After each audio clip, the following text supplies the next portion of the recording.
With views like this, it's little wonder Sydney property prices are now second in the world only to Hong Kong.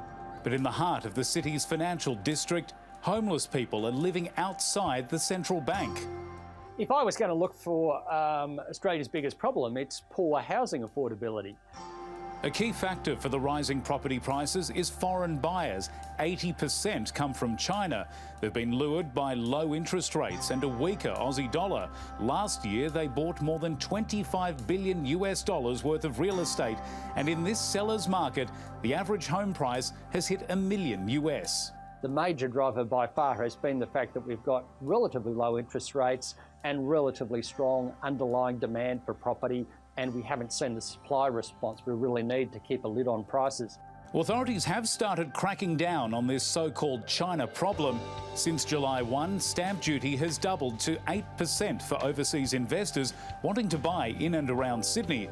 Beijing has also capped foreign currency holdings at $50,000, but so far it's had limited impact. I think at the moment we're in a period where there is some uncertainty, especially with the tightening of getting money out of China and also some of the local restrictions on foreign purchase. However, it is still a very strong and growing market. Greencliff Realty deals with wealthy Chinese on a daily basis. Its clients have been forking out up to $6 million for apartments at this luxurious Sydney high-rise, a price they're willing to pay for a slice of Australian life. But it's also squeezing out Australians with smaller bank accounts. A report by social welfare charity Anglicare says rental stress is at an all-time high as more people are priced out of the market.